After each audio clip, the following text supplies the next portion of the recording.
take, and it's heading my way.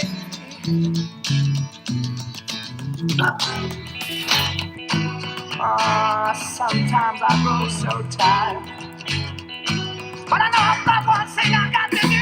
Ramble on. Now the time is now. Sing my song. I'm going round the world. I gotta find my girl on my way.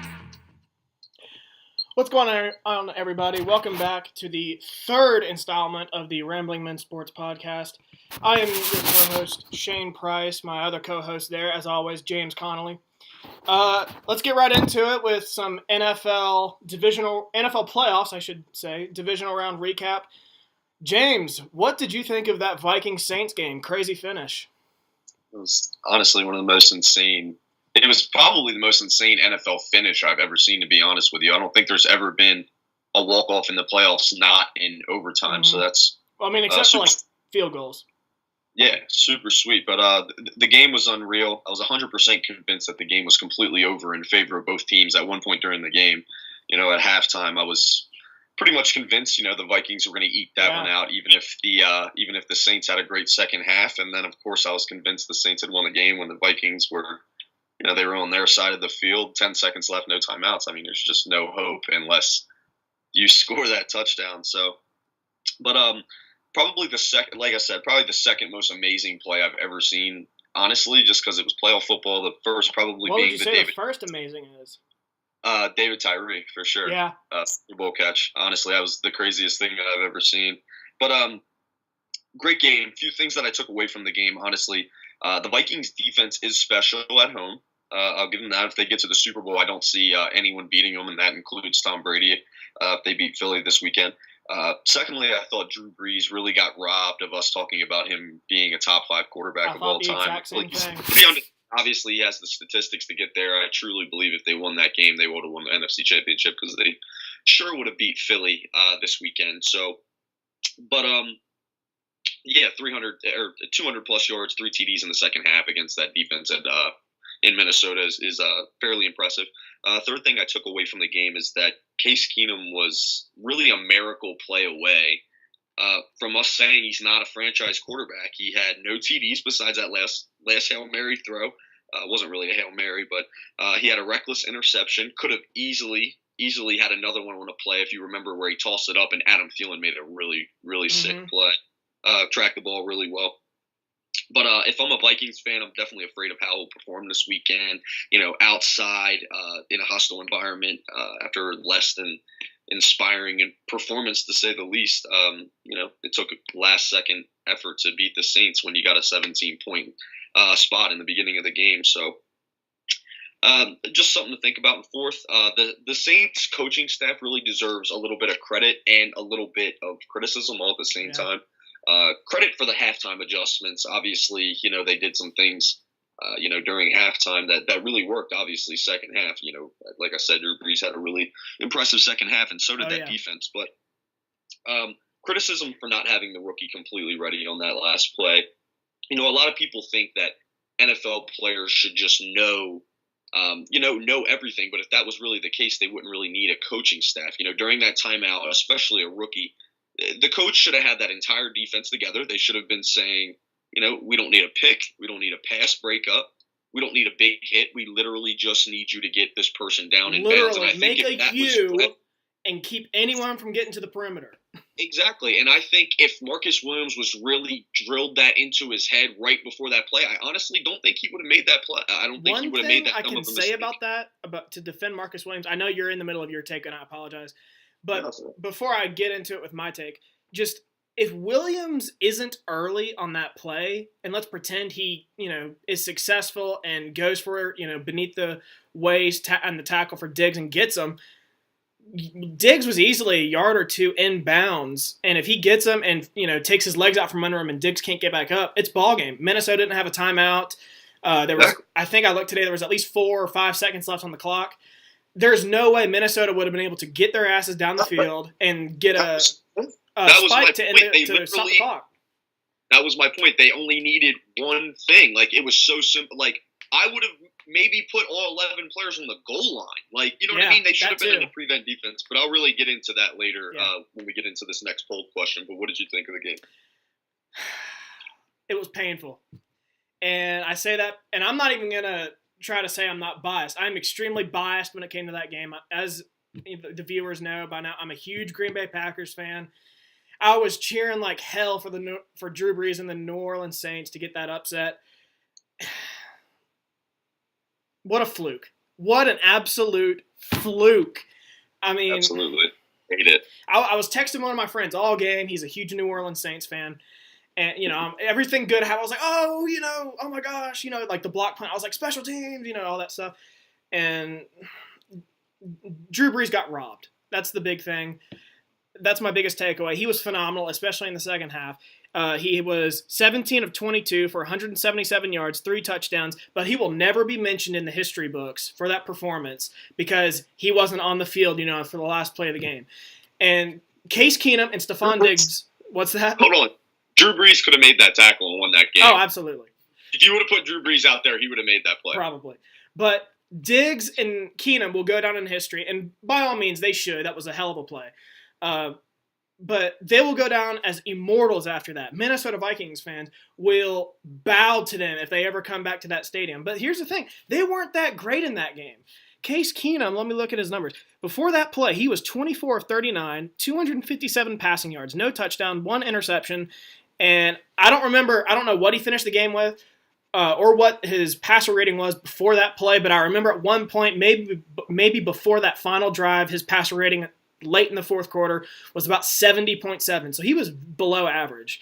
And then Stephon Diggs, before that final play, he had 5 receptions for 76 yards. So he was averaging about 15 yards per attempt, but other than that, he didn't do a whole lot.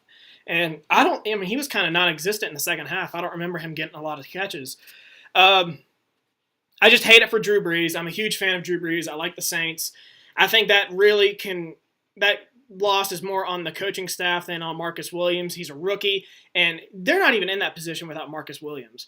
I have that too. People don't realize, obviously, he's a rookie. He made the all-rookie team from the Pro Football Writers of America. He had 86 tackles this year, 7 passes defended, and 4 picks, including a pick late third quarter, early fourth quarter to get the Saints back in the game when they were making their comeback. So they're not in that position, with the lead with 10 seconds left without him. That's on the coaching staff, but I really feel bad for him. People are going to hate him for missing that tackle, but like I said, if he gets there and successfully tackles Diggs and gets his legs out from under him, Diggs' legs, I should say, the game's over. So just unfortunate. He should bounce back, though. It honestly probably would have been better if he didn't make those plays earlier in the game. He just and they wrapped didn't lose up. The game was over. Yeah. But, moving on, we have a poll question here sort of pertaining to that.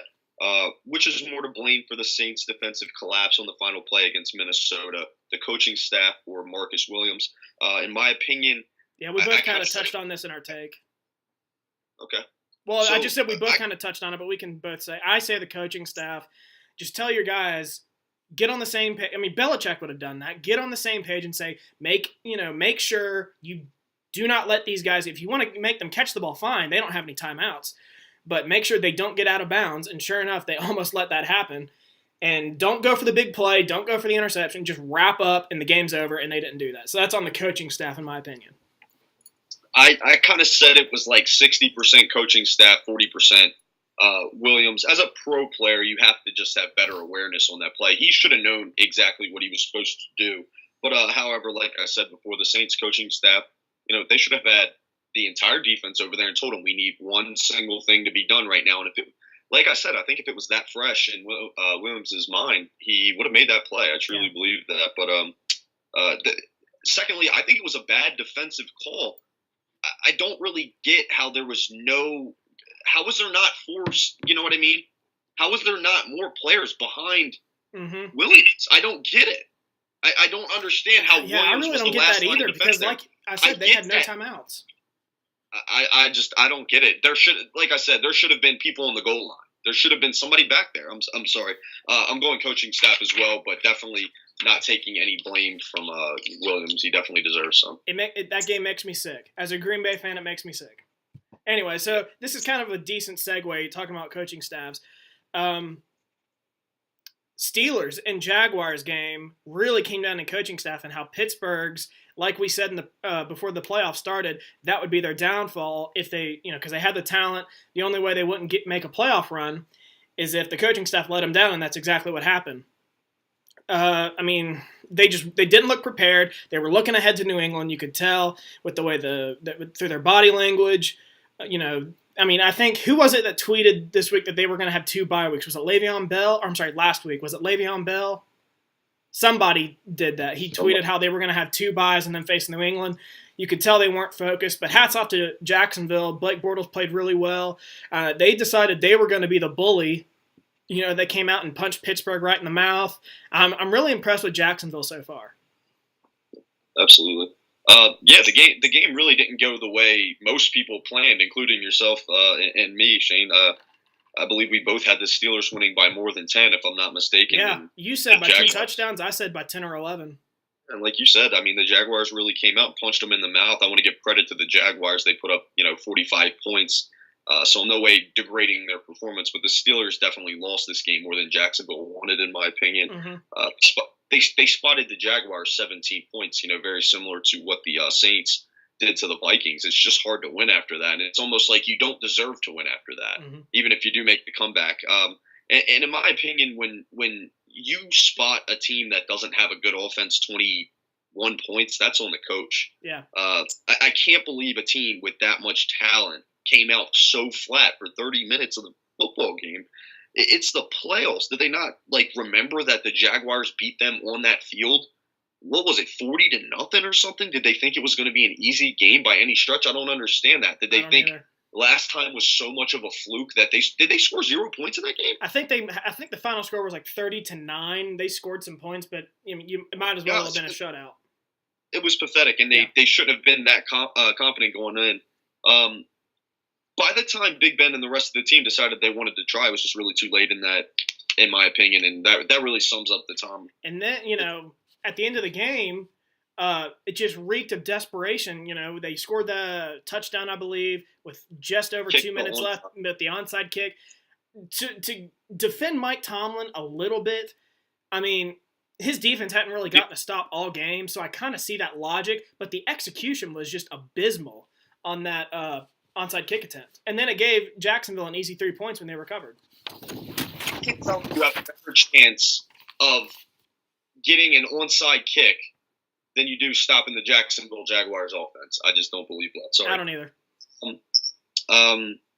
So they were so convinced that it was the Patriots that they had to worry about. Like you said, they weren't even worried about the Jaguars, and that's why they're on the couch right now.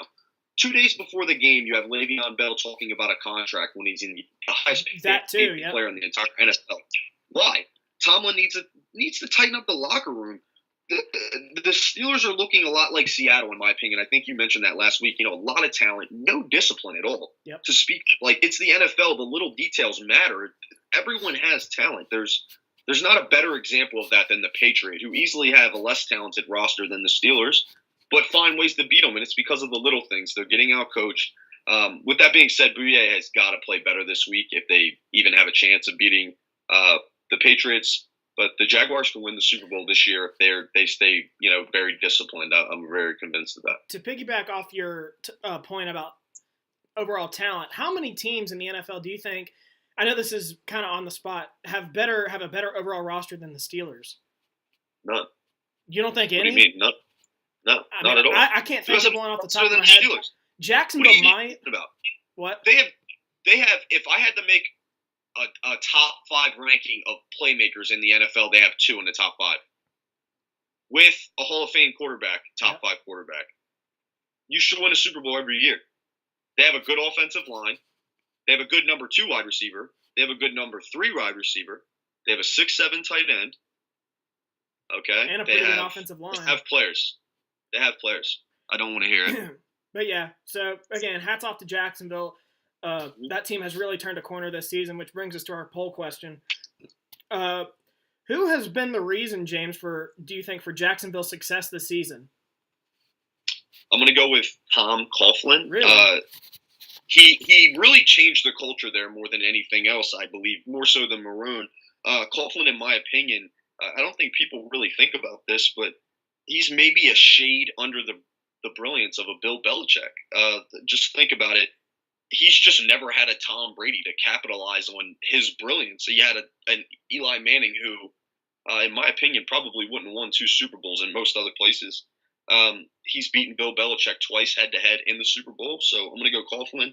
But like I said in the beginning, I think you can make a good case for Marone as well. I think it's kind of 60-40. Maybe not that close. Maybe more 75-25. I agree with you. I think Coughlin really changed the culture in Jacksonville. I mean, he was a pretty good, head coach in Jacksonville when he was there, when he was first starting out. Took them to an AFC championship, then won 2 Super Bowls with the Giants, and then they brought him in to be in the front office. I really think he changed the culture to where he was, going to be, we're going to start winning now with this type of talent. But I said it to you today, I do think Doug Marone's a pretty good coach. He was I kind of averaged at Buffalo, but his record wasn't that bad. He never had a quarterback. And I think his roster in Jacksonville now is way better than what he had in Buffalo. So I do think he's a pretty good coach. But I do think Coughlin is the reason why this team is in the AFC Championship right now with the obviously bid to the Super Bowl on the line. I agree. Can't wait for this part. This is the championship weekend preview, correct? Am I correct? Is that where we're at? Unless you wanted to talk the other 2 games. What other 2 games? Eagles, the Falcons, Eagles, Falcons game. I'm so sorry. I looked at that and I thought it was going to be. I'm so excited to talk about the Eagles. But I'll talk about the Eagles Falcons game right now because I was right about it. Yeah, you were. You've been on the money this year in pro football and college football. I just want in terms of upsets. First of all, I just want to smile first and foremost because my team won. Second, this is my second upset I've called in the playoffs so far. Yep. The reason I'm smiling is because exactly what I said was going to happen last week on this show happened. Philly's D-line preys on immobile quarterbacks. Matt Ryan was off his placement all night. I said last year they only scored 15 points with a better team.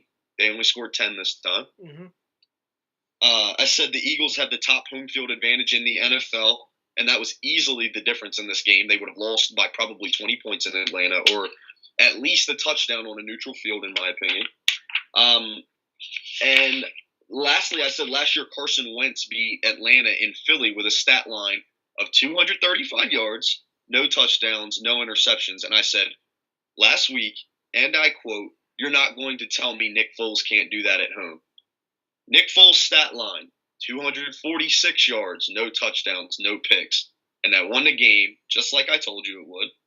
I wasn't surprised, and I swear people can attest to this. I'm the most pessimistic Philly fan in the entire world. But for some reason, I was very confident they were going to win that game. I just knew they were going to. It wasn't right for Atlanta in that game. I also want to give a shout-out to my man Doug Peterson. Sometimes he makes calls that just make me want to rip my freaking hair out, but he called probably the best game of his career on Sunday. Really good play calls at really opportune times, and I appreciate him for that, and we're going to need him to do that again if we hope to get a W this weekend. This team is hungry, and they're scary, Carson Wentz or not. I don't think anyone should overlook Philadelphia. Yeah. Even though I do believe they are probably the weakest of the 4 left, that does not mean that there's such a disparity that they can't beat any of those 4 teams on a given Sunday. Yeah, I think my biggest takeaway was this is why no one can take Atlanta seriously. I mean, everyone, including myself, everyone thought Atlanta maybe was starting to find their footing, figure things out after that win over the Rams in the wild card and against the Panthers in Week 17. They just had an easy path to the NFC Championship. All they had to do, they did have to go into a hostile environment, but all they had to do was just, I shouldn't say show up, but just beat a team with a backup, with a backup quarterback that was starting.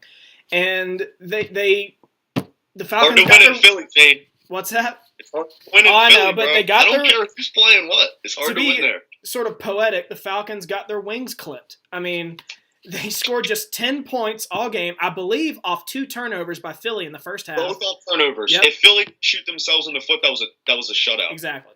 And, I mean, obviously, now they were scoreless in the second half. The play calling was abysmal when the game was on the line. Again, Sorry. Especially when they were deep in Philly's territory, going for the win. I mean, 3 shots to Julio Jones in the end zone. That last one, though, on 4th down was more on Julio. Matt Ryan put it exactly where it needed to be, actually. I was surprised. Even after falling, Julio still could have caught that ball, in my opinion. Whether he could have got in bounds, that's another argument. Who knows? But he definitely could have caught that ball.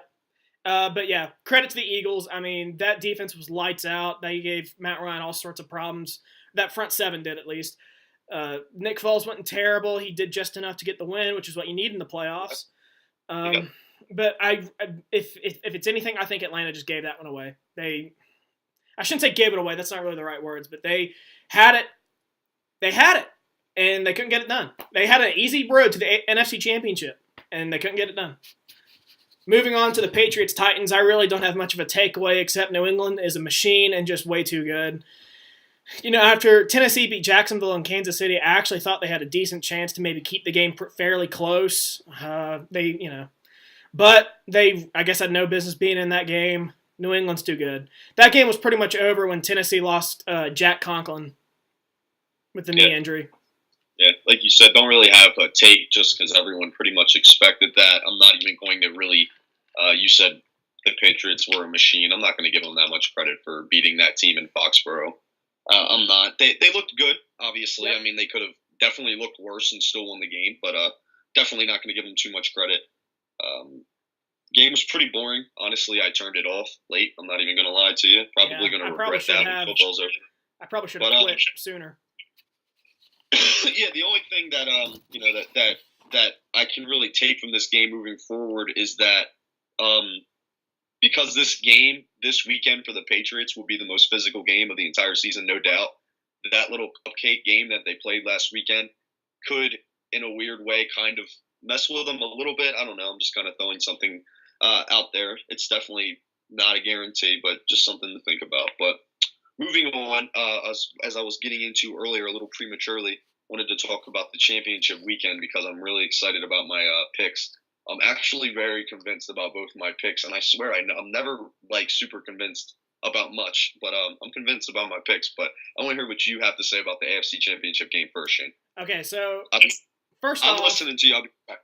All right, so first off, before I get into really a breakdown of the game, I'm going to show you how biased we are as fans when it comes to NFL teams, because if Jacksonville really, I think, had any other team name, I think we would take that team seriously. More seriously, I should say. So I'm going to give you 2 teams. Obviously, one of them is Jacksonville. But I'm going to call them Team A, Team B.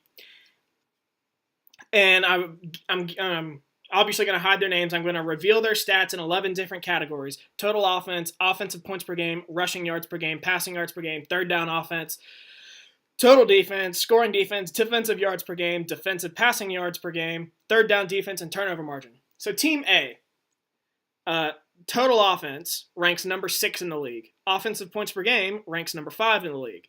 Passing yards per game offensively ranks 17th in the league. Rushing yards per game ranks number 1 in the league. Third down offense ranks number 20 in the league. Total defense, number 2. Scoring defense, number 2. Defensive yards per game, rushing yards allowed per game defensively, ranks 21. Passing yards per game allowed ranks number 1. Third down defense ranks number 4, and turnover margin is plus 10, which is tied for number 5 in the NFL. Okay. So I think you probably know who that is, but our viewers probably don't. Team B, total offense ranks number 1. Offensive points per game ranks number 2. Passing yards per game ranks number 2. Rushing yards per game ranks number 10. Third down offense ranks number 10. Total defense ranks number 29. Scoring defense ranks number 5. I always mess that up. Rushing yards per game allowed ranks 20th. Passing yards per game allowed ranks 30th. Third down defense ranks 21st. And turnover margin is just plus 6, which is 11th. Do you want to guess who Team A and Team B are? Team A is the Jaguars. Yep. Team B. Would you say their passing defensive stats were again? Number 30. 30 total offense? No, I thought you meant that was defensive passing yards per game allowed. 30th in passing yards per game Total allowed. offense, they're number 1. Offensive points per game, they're number 2. Patriots. Yep. So I know the readers don't know, can't tell which ones can't keep track of what I said. So to recap, Team A is Jacksonville. Team B is New England. Jacksonville has, of these 11 categories, Jacksonville has New England beat in 6 of those 11. Mostly defensive, but turnover margin, they have a clear advantage. And basically every defensive stat Jacksonville has, and they own rushing yards per game. So I think we need to be taking Jacksonville a whole lot more seriously. If this were any other team, if Team A were Pittsburgh, we'd be like, this team's for real. They would beat New England, even Kansas City. I think we would say that. But it's Jacksonville. I'm really look at it like Jacksonville, never been to a Super Bowl, never won a Super Bowl. Blake Bortles a quarterback. No one's going to take them seriously. And it just shows how biased we are just from the logo. We see a Jacksonville logo. They're not for real. But I do think this team is for real, and clearly they do because the numbers are pretty much neck and neck with New England. Anyway, so to break down the game, I've gone back and forth on this game all week, James. I told you. Usually I take the team that has the better quarterback in the postseason. But my world is upside down right now. Of the 8 playoff games, I'm going to get into this a little bit more in my final thoughts, but in the 8 playoff games so far, the better quarterback has won 2 of those games. And it's just Drew Brees over Cam Newton in the wild card round and Tom Brady over Marcus Mariota in last week's divisional round. 6 other quarterbacks weren't the better quarterbacks this season and still managed to win the game. So my world is upside down. I've done a terrible job with these picks so far this year. I don't know what to think anymore. I'm going to go with Jacksonville. I'm going to go with Jacksonville. Screw it. I got nothing to lose at this point. I mean, defensively, I think they could give New England a lot of problems. They can bring pressure up the middle, which gives Tom Brady fits because he can't avoid pressure. He likes to stay in the pocket. If they can get pressure in the interior with Calais Campbell and Malik Jackson, it could be ball game. And they got the league's best pass defense to back it up. Linebackers that can cover in space. New England could have a hard time throwing the ball. They don't have a great rushing offense either, which is Jacksonville's weak spot. I don't know why. I'm just going to go with Jacksonville. Score? 24-20. I think they get out to a hot start and then kind of just hang on. Okay. So I was going to say both my picks are going to surprise you, but I guess this one isn't. I think we have the same. But I'm pretty decent at predicting upsets. Like you said, you can vouch for me that, at least this season. But the Jacksonville Jaguars are going to win this game in advance of the Super Bowl. To start, I'm not a typical Patriots hater like most of America. I actually really like and respect the Patriots. I'm a Tom Brady fanboy, president of the Tom Brady fan club. But the Jaguars, like you were just mentioning, they just match up so well against the Patriots. The Patriots are the number 2 passing offense in the NFL. I believe they might be number 1. You probably just mentioned it. I did. I think they were number 1 or 2. Yeah. Yeah, and Jacksonville had the number 1 cornerback tandem in the NFL, both all pro caliber players, number 1 pass defense in football, very athletic coverage linebackers who can at least put a dent in Gronk's production. Mm-hmm. Along with that, like you said, what's Tom Brady's single weakness? Like most quarterbacks, if you hit him, he falls apart. What's Jacksonville's nickname? Saxonville? The Saxonville Jaguars, bro. Tom Brady will not only have to throw against a lethal pass defense, but he'll also have a lethal pass rush constantly in his face.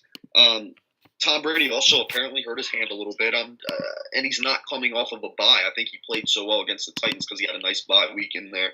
And when Tom Brady gets a little bit to prepare, get a little bit healthy, a little bit not sore, he's obviously going to play, at another level. But now for the other side of the ball, we can all agree that New England's defense has been mostly bend, not break this season. They give up a lot of yards, not necessarily a lot of points.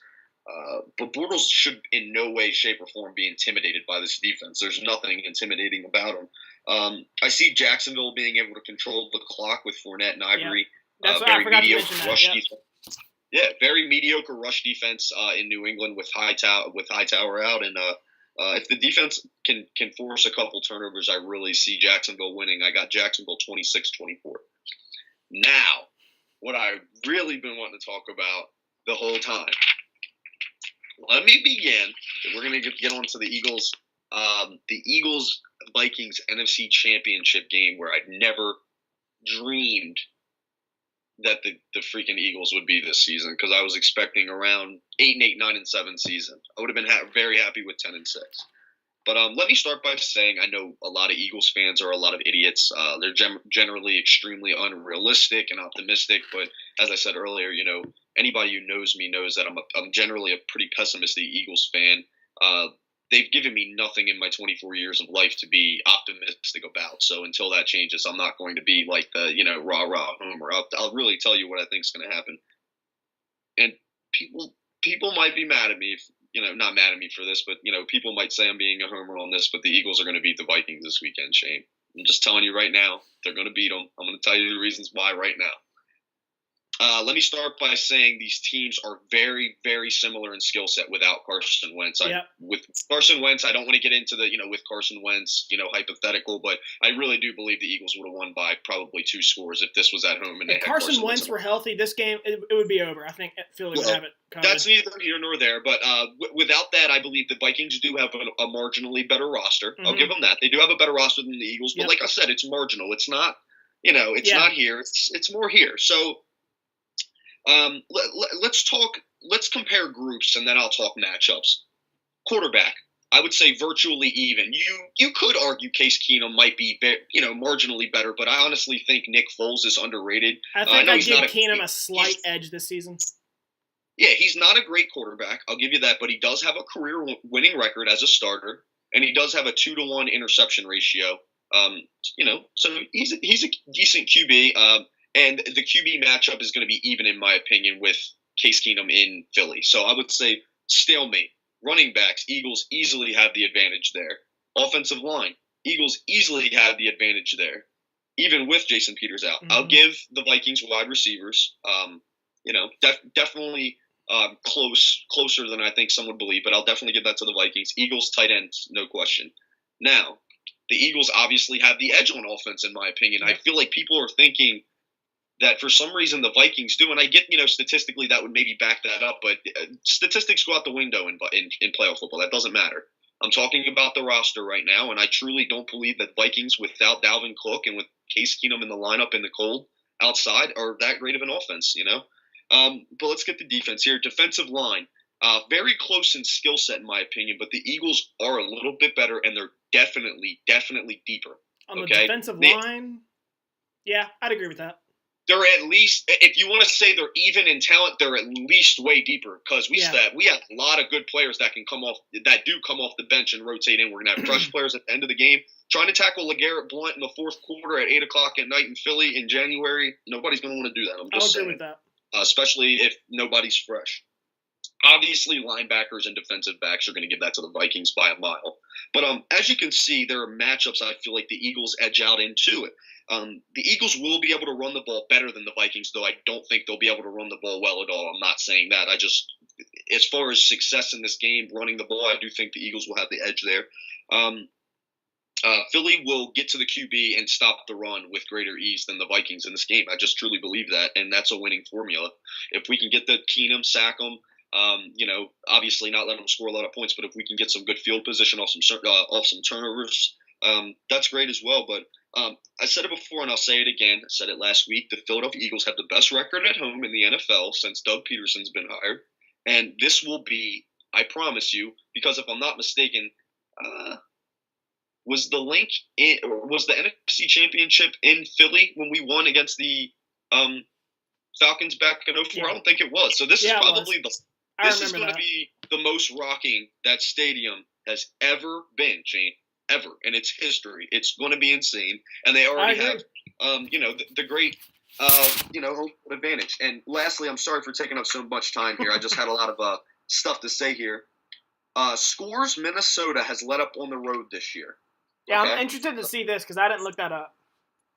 I only have a few, and I won't lie, the other offenses weren't as great, but 30 points to Washington on the road, 31 to Carolina, 26 to Pitt, and 23 to Detroit. Now, don't get me wrong; those are all great offenses. But my only point here is that the Vikings defense isn't as good on the road. It's vulnerable on the road. Not trying to discredit them at all. I know they have an amazing defense and they're going to play great Sunday night, no doubt in my mind. I'm just saying, on the road, marginally not as good.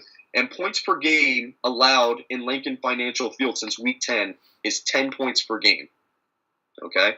Now, that just means to me that, the Eagles are peaking on defense at the right time. Perfect time. They can string together 2 amazing games.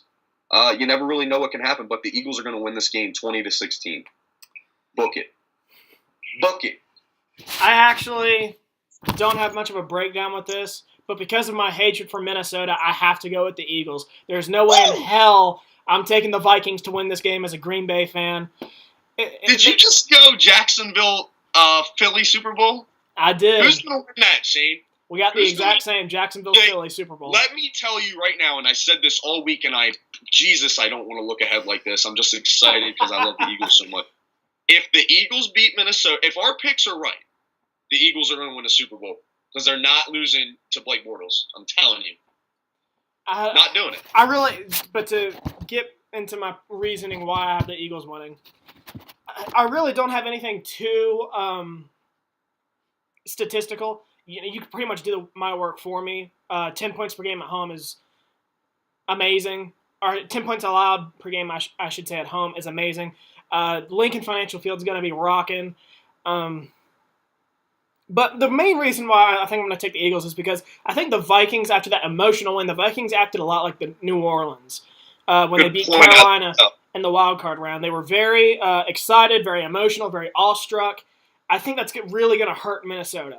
I think they're going to come out flat, and the same thing happened with New Orleans. After they beat Minnesota, they got really excited. They had almost like a parade in the locker room. Just acted like they won the Super Bowl. They were very emotional, and then they came out flat against the Vikings. And I just think the Vikings are going to have that same kind of performance. I really don't see either quarterback performing well in this game. These defenses are both probably one of the league's best. I think the Eagles win in a very close, low-scoring game. I got the Eagles by a field goal, 16-13. My man. All right. So then that brings us to a poll question. Okay, I was going to say that. This brings us to a poll question. Which quarterback matchup do you think would be the most intriguing for Super Bowl 52? Tom Brady against Nick Foles, Tom Brady versus Case Keenum, Blake Bortles against Nick Foles, or Blake Bortles against Case Keenum? Which would be more intriguing to you?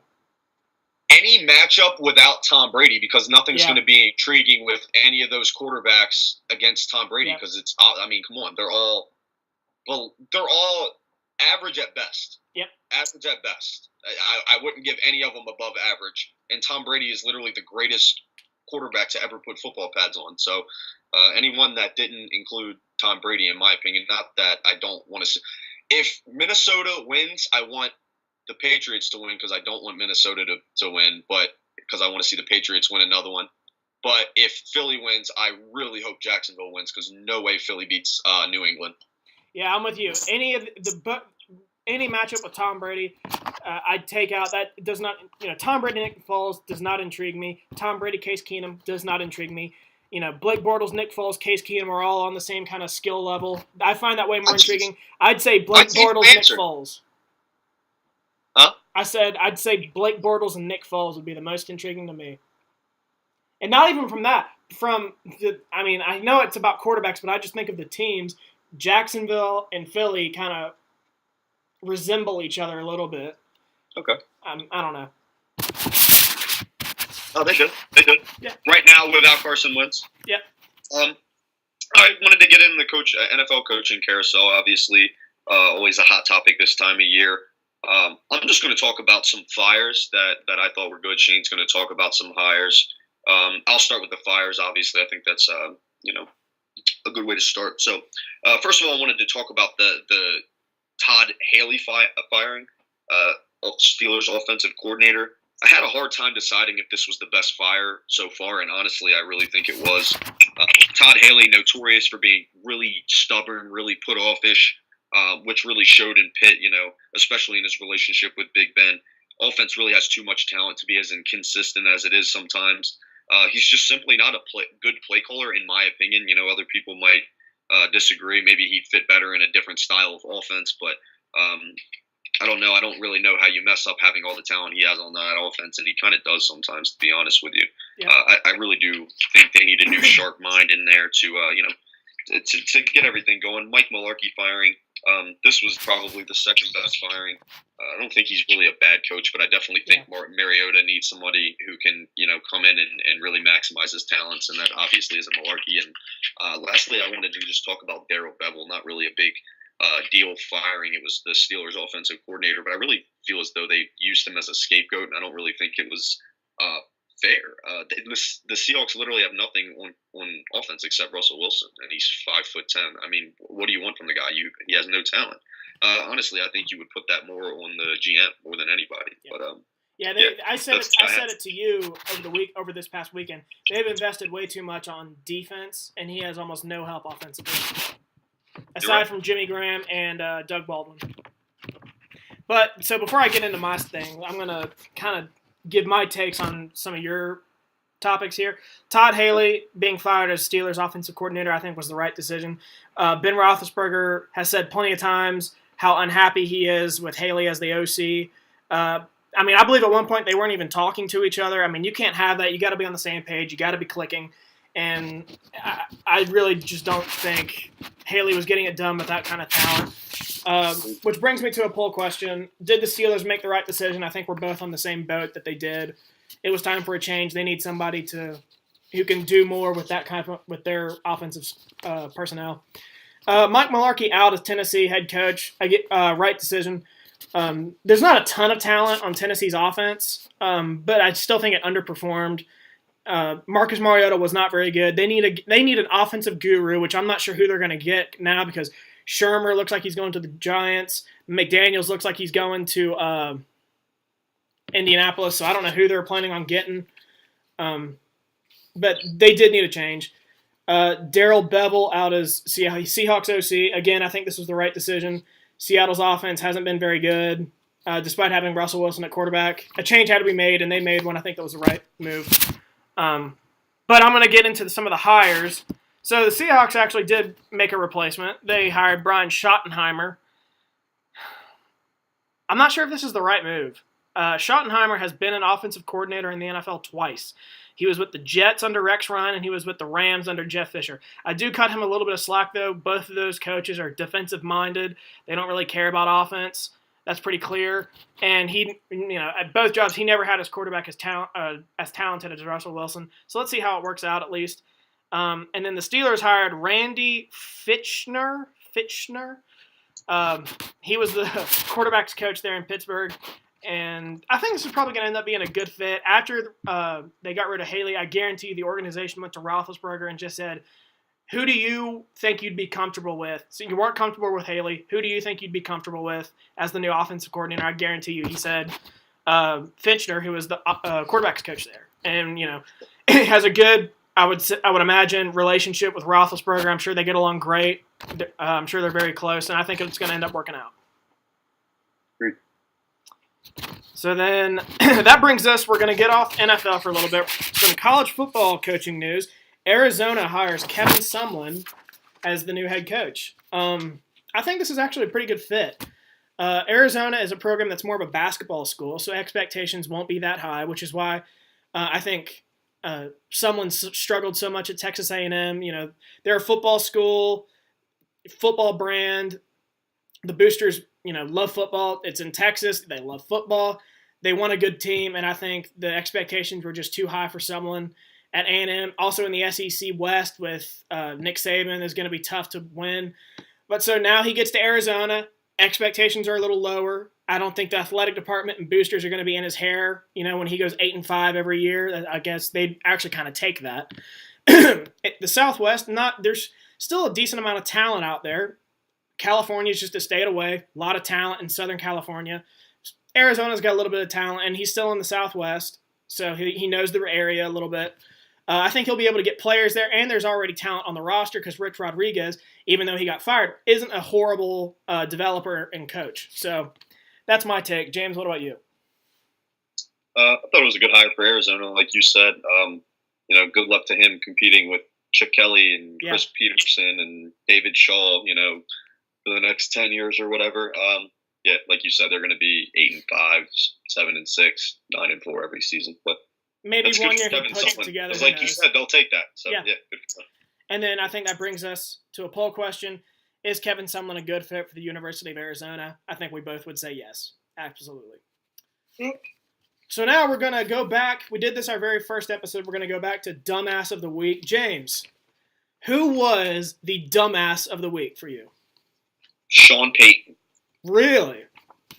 He continuously has shown sheer juvenile behavior. Very juvenile behavior. When you're like 60 years old and you're a head football coach, you just can't really let that happen. As I stated, earlier on in the podcast, I blame the Minnesota Miracle 40% on Williams and 60% on Payton and the coaching staff. If the coaching staff did their job on the last play, like I said, Williams would have made that tackle, no doubt in my mind. But Payton's easily the asshole of the week for taunting the Minnesota fans before the game was over. How can you be literally the face of your franchise besides Drew Brees and be taunting fans in the stands and then lose? Imagine how much of an asshole you look like. I really couldn't give it to anybody else after that. I mean, that's just so embarrassing. A player doing it or something's one thing. Still a little embarrassing, but like I said, he's an old man. Like, what are you doing, man? You get paid millions of dollars and you're old. Just he's relax. Become more of a diva the older he gets. I'm not sure what the problem is. Yeah, I don't know. This whole season, I mean, the Devontae Freeman choke thing. Apparently he did like a thing to the Panthers or something. I don't know. I don't know. So I'm going to go off sports for my Dumbass of the Week. I'm going to go to the great state of Hawaii. Even though this was something that wasn't very great, I don't know his name, but the Hawaiian government employee who sent out a alert to the state that a ballistic missile was on the way and said, this is not a drill. If any of my family members are listening to this, go ahead and pause, mute, exit. I don't care. But how do you fuck that up? That's way too serious. How do you fuck that up? I mean... Again, that's the wrong. Apparently, that's the wrong button. I don't know why that's a button. Like maybe it was a drop down, and he just accidentally clicked on it. Should be covered with steel or something. I don't know. I mean that should be one that's on the opposite side of the desk. That is, locked in like a small little, I don't know. I don't know how you fuck that up. What a dumbass. But there's a conspiracy theory that there actually was a missile, and we sunk it, somebody destroyed it, and then we just covered it up. Because, I don't know. Who knows? But staying off topic of sports, moving on to our pop culture segment of the week, just something short. What did you pick for your pop culture reference this week, Shane? I went with Deadpool 2. It actually got a release date last week, but we didn't incorporate it into the show in time. But this week, I decided to do it. May 18th. James, I can't wait. I can't wait for this movie. Sweet. What's that? It's going to be sweet, for sure. I had very low expectations for the original, which is probably why I loved it so much, but it was fantastic. Ryan Reynolds is perfect for the part of Deadpool. I'm really looking forward to seeing how this one turns out. My expectations are a lot higher now that I've seen Deadpool. So I hope it lives up to it, but it's a sequel. I probably shouldn't get my hopes up too much. But James, how about you? Any TV shows you've been watching? Yeah, I started a show last night called Ozark on Netflix. Have you seen it? I've watched 5 or 6 episodes of it. It is pretty good. It's very similar to Breaking Bad in a way. Obviously, so it's not as good as Breaking Bad, but it follows the story of Jason Bateman, dude from Horrible Bosses. He's in Dodgeball, etc. He's a financial advisor in Chicago. He launders money for this big Mexican drug cartel. Like I said, it's sort of a story like Breaking Bad in the sense that it's like a guy who starts out as like a pussy, for lack of a better word, and he just kind of becomes more of a badass throughout the show. It seems pretty cool. I recommend it to everyone. I haven't finished it or anything yet, but it definitely was a cool show. Yeah, I've seen it. I was a little bit skeptical just because I had Jason Bateman in it, and he's a comedy actor. I was just kind of like Jason Bateman in a drama. I'm not sure how I like that, but he's actually really good in it. Really well written. I need to get back into that now that I finished up The Crown for sure. There's only 10 episodes, so I'm definitely just going to watch it. Apparently, it's just like a one-season thing. But poll question recaps from last week. Again, really sort of reflected almost how you and I felt about it, which is kind of funny. First of all, is Nick Saban the greatest football coach of all time? 6 votes for, or 83% of people said yes, 17% of people said no. And I guarantee you who that 17% is. It's one of my friends from Alabama who's a massive Auburn fan, hates Nick Saban. I guarantee you it was him that voted no. Makes sense. Okay. I can't hate on him for that. Poll question 2 was is Kirk Cousins a top 12 quarterback, and would he be a good fit for Cleveland? 100% for yes for both of those answers. Yeah, and, that was the biggest surprise. Yeah, I disagree. I agree with the top 12 quarterback thing, but I disagree that he would be good in Cleveland. Well, the question was actually, would a good Cleveland team be good for the NFL? Yeah. Oh, okay. Yeah. I guess that's really. It was more. I didn't expect people to think he was a top 12 quarterback. I know we both think that, but I didn't expect, our followers to think that. That's all right, man. So number 3 was: is there a top college basketball team this season? 50% of people said yes. 50% of people said no. Around where we expected, honestly. Yeah. This one surprised me. Who do you think the NBA MVP is right now? 33% said Kevin Durant. 33% said Kevin. I was about to say Kevin James. LeBron James.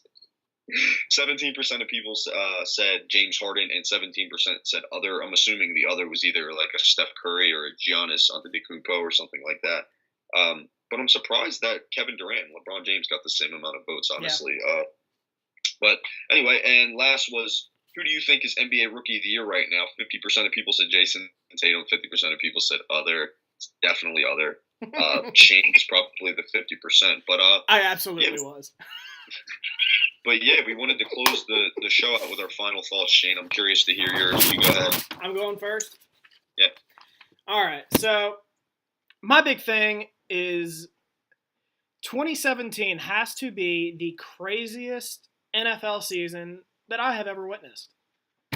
To start off, let's just start with the injuries so far this year.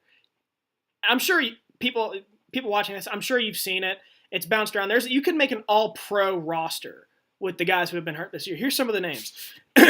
Aaron Rodgers, David Johnson, Odell Beckham Jr., Julian Edelman, Allen Robinson, Joe Thomas, Jason Peters, Mike Iupati, J.J. Watt, Eric Berry, Richard Sherman, Cam Chancellor, Jordan Hicks, Malik Hooker, Jimmy Smith, and I think I put Malik Hooker twice. Then Dan Bailey, Greg Zuerlein. All of those guys could be all-pro. Malik Hooker was just a rookie, but he could definitely be all-pro eventually. I've never seen, and I'm leaving guys off this list just for time's sake. I've never seen so many injuries, as much as there have been this season, especially to guys who have been as important to the league as these guys, as the guys I just mentioned. Second, I would say I've never seen an NFL postseason like this either. And I mentioned it earlier. So the 8 playoff games this season, usually in the usually in the playoffs, the team with the better quarterback wins. In this postseason, it hasn't been that way. Of the 8 playoff games, only I would say 2 of the quarterbacks that were better this season than the other have won. So I'm going to break it down. You had Kansas City and Tennessee in the AFC. I would say Alex Smith is the better quarterback between him and Marcus Mariota. Alex Smith did not win that game. Staying in the AFC wildcard round. Blake Bortles and Tyrod Taylor. I would say Tyrod Taylor has been the better quarterback this year. You could convince me it was Blake Bortles, but I'll say Tyrod Taylor. He didn't win that game. And the NFC side, Drew Brees has been a better quarterback than Cam Newton this year. He won the game. So that's one. That's the one that I'm referring. That's one of the ones I'm referring to where the better quarterback won. The other wild card round in the NFC was Atlanta and the Rams, and I would say Jared Goff has been the better quarterback this year than Matt Ryan. He didn't win that game, so that's 3-1 just from the wild card round. And then in the divisional round, Tom Brady did beat Marcus Mariota, so I would say yes, that's the better quarterback winning there, obviously. And then Blake Bortles beating Ben Roethlisberger. I don't think Blake Bortles has been a better quarterback than Big Ben this year. So that's 4. And then Nick Foles and Matt Ryan.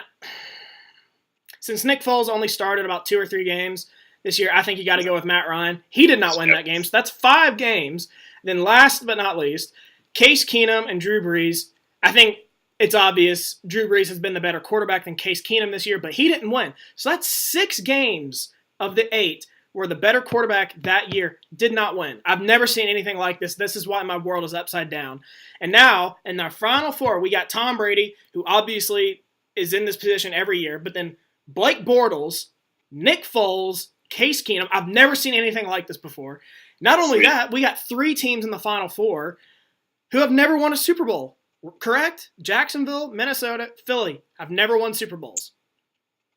So I've never seen anything like this. This has been a crazy year. Which is why I picked Jacksonville to beat New England this week. Just nothing makes sense anymore. It's like March Madness. Once a team gets hot, you just kind of roll with it. It doesn't matter. Throw the stats out the window. That's what I'm doing. I'm going with Jacksonville, obviously. But those are my final thoughts. I've never seen an NFL season like this. Please, 2018, go back to being normal. James, you go. I like it. My final thought, I'm just going to read it again because it's, kind of long, and I just want to make sure that I hit everything. But my final thoughts this week are on Mike Tomlin. I just want to start by saying I really don't think Mike Tomlin's a bad football coach by any stretch of the imagination, but I definitely don't think he's a great one. I don't think I'd even put him in the top 10 at this point. He just simply does not have a disciplined locker room. He has a quarterback calling him out publicly on his radio show. He has Antonio Brown blowing up on the sidelines earlier this year. He has Martavis Bryant demanding a trade midseason. He has a star running back talking about his salary and retirement 2 days before a divisional playoff game. That means you have absolutely no respect from any of your players if that's what they're doing. Players coaches are great in certain instances, but there's a time when you need to be the boss and make sure everyone's doing what they're supposed to do, and I honestly don't think Tomlin's doing that. Do you think any of these things would have happened in New England? Absolutely not. Absolutely not. Absolutely not. Belichick has his ship going the way he wants it to go, and if you don't agree, you're out of there. And I'm not necessarily saying that's exactly how you have to be. That's the only way you can win, but it's shown that that is a sustainable way to win. He's proved it over 2 decades now. So Bill Belichick is a details guy. Getting back to Bill Belichick, he gets everything down to the last detail. Tomlin is horrible with details. Yes. His preparation is terrible. He does not. There's no detail in anything that he does. There hasn't been an offense, in my opinion, as talented as the Steelers this year since the 2007 Patriots, and that team won 16 games. Top tier talent has been in my opinion, bailing Tomlin out for the past 5 or 6 years. If you put Tomlin on a team where almost any other team in the NFL where they didn't have 8, what did they have, 8 All-Pro players this year? I honestly think he'd be a lot closer to a 500 level, head coach. Perfect example of his lack of preparation. Just want to point that out for people who, would want an example there. Going back to the regular season Steelers-Patriots game, Tomlin and the entire Steelers team spent 5 minutes staring at the monitor to see if Jesse James made that catch. Yep. I'm not an NFL coach or anything, but in a moment like that, shouldn't you just be assuming worst case scenario and trying to come up with the best way to get the ball in the end zone still? Yeah. They stood around. They waited for the ruling. Then they walked back on the field, looked completely lost, which turned into a Ben Roethlisberger interception on a terrible call going back to Todd Haley under his coaching staff, was telling Big Ben to run a play when 10 other players on the offense thought they were going to clock the ball. How is he supposed to do that with 8 seconds running clock? Tomlin did a better job of getting his team ready to play. I truly believe they would have beaten Jacksonville by 2 touchdowns like I predicted. And like I said, Mike Tomlin, I do believe he deserves an NFL coaching job, no doubt in my mind. But I do believe that the Rooney family should start coming up with another plan for the Steelers at this point, because they're going to miss a window of opportunity if they don't win soon. That's the final thought. I actually agree with you 100%. I was just thinking it this week. If you had asked me 5 years ago, I don't think Mike Tomlin's that good of a coach. I think he needs to be out. I would have said, "You're insane. He's won a Super Bowl."